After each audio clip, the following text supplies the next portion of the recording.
The Archer is back in New Orleans. Brandin Cooks is signing a 2-year, $13 million deal, providing some much-needed, very, very big-time needed wide receiver depth to this squad. Welcome into Saints Now by Chat Sports. My name is Trizzy Trace Girouard. We're going to break down this move, what it means for the Saints, my full reaction, and, of course, just going to dive into what I think this could look like for the Saints moving forward. So really quick, I want to encourage you to subscribe to the channel. If you are a part of the Who Dat Nation, this is the channel for you. We're trying to get to 43,000 subscribers. Before we got to do that, we have to get 30 more to get to our next milestone. So hit your boy up. Subscribe today if you haven't already. All right, let's talk about it. Brandin Cooks, he was a first-round pick by the New Orleans Saints back in 2014. Had a lot of really good moments for the Saints. He was a big-time target for Drew Brees in his first 3 seasons with the New Orleans Saints. He had 2 years with over 1,000 yards. And fun fact, he is one of only 2 players, including Brandon Marshall,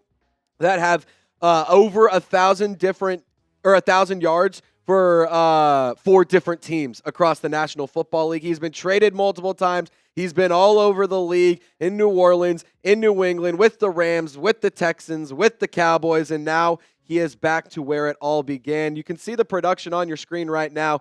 Things in 2021 were really, really good. I'd love to see if Kellen Moore's offense can get him back to that type of production, but last year for the Cowboys, it wasn't all that great. However, I will say he did spend a lot of time in the slot, so maybe Kellen Moore can get creative and use the 5'10", 190-pound, 11-year veteran in that role. Because to be quite frank, I love using Rashid Shaheed as a slot receiver, but I also think that you can utilize Brandin Cooks in that spot as well. He's fast. We know that he's dangerous. We know what he's been able to do over his career, and he's a player who's he's still on teams and he's still getting looks because he's doing something right. And to be totally honest, the New Orleans Saints need to add to this wide receiver group. We're going to go back to the depth chart here in a moment, but, just look at what the receiving leaders were last year. Juwan Johnson, a tight end, Alvin Kamara, a running back, Foster Moreau, your tight end too, and then Chris Olave. Obviously, a lot of guys missed time due to injury. However, the production across the board needs to be better in the receiving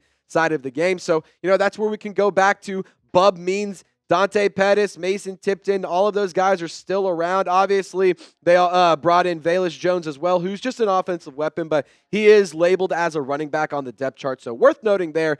This is a really good move in my opinion. I don't think Brandin Cooks is going to take over and be a big-time, massive player in terms of he's going to have 1,500 yards and he's going to have some crazy season. No, I think if you can get 700-800 yards out of him, that's all you really need, because Chris Olave is a great receiver. Rashid Shaheed, he's still pretty damn good. And I would not prevent this from stopping you, or I would not let this from preventing you from prioritizing wide receiver in round 1 of the draft. So really quick, I just want to welcome him back. Give him a who dat down in the comment section. Brandin Cooks, if you're watching, welcome back to New Orleans. It's good to have you back in the great state of Louisiana, rocking the black and gold. Hopefully we can get you some more touchdowns back in the black and gold, because it was a lot of fun the first run, I would say. Now, Brandin Cooks, let's keep talking about him. He is a guy that I really want the Saints to try to unlock. And he's a player that when it comes down to how they can utilize him, it's in a role that, the Saints necessarily don't have. And he can operate out of the slot. He can operate out wide. And, maybe it's not that they don't have it, but they don't have somebody who can perform it at a high level. Brandin Cooks, these jersey swaps, by the way, look so damn good, right? We're already in the lab making up these jersey swaps. Long story short, he appeared in 42 total games throughout his career, 31 starts. He's caught 215 passes. Cooks has appeared in 158 games with 144 starts with the New Orleans Saints, the Patriots, the Rams, like we said a little bit ago. He's posted career totals of 710 receptions, over 9,500 yards, which, fun fact, 9,000 receiving yards since 2015. That's 9th among all wide receivers. And there is an interesting report out there from Mike Garafolo that the Saints were looking to add speed at their wide receiver position. Now, this is something that I find really intriguing because, in my opinion, the Saints, they have a lot of speed. They don't have a lot of size. And for the New Orleans Saints, with Rashid Shaheed, with Chris Olave, they are guys who are very talented and very speedy and good route runners and stuff. But, right now you don't have a guy on the roster that's above 6'2".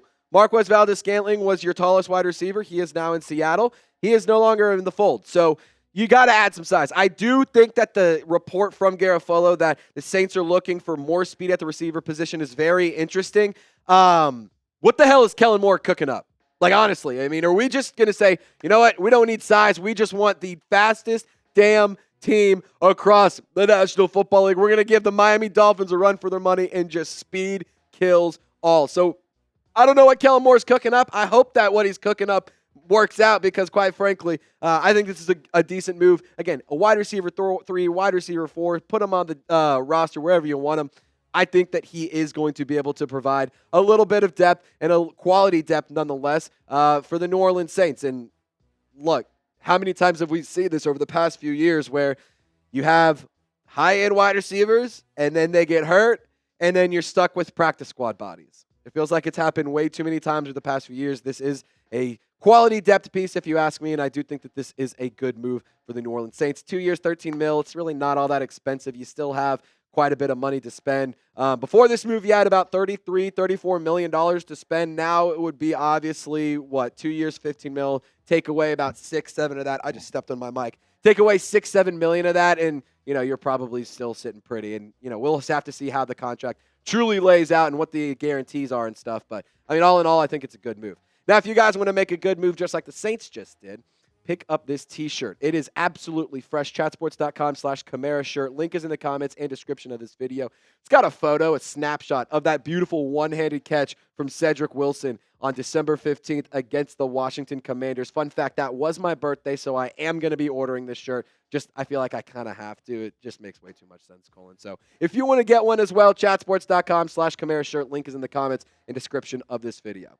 Alrighty, as we do anytime there is a new addition in the free agency class, we're going to go through the New Orleans Saints free agency tracker. They obviously brought in Dante Pettis, Devon Godshaw, Nathan Shepard, Chase Young. All of these we have all talked about. I want to talk about Chase Young for a brief second. If you can turn the top 7 in terms of quarterback pressures, if you can turn that into production, this contract looks a lot better. Hopefully, Bo Davis and Brandon Staley's new scheme can really unlock Chase Young. Tyrann Mathieu is back on a reworked contract.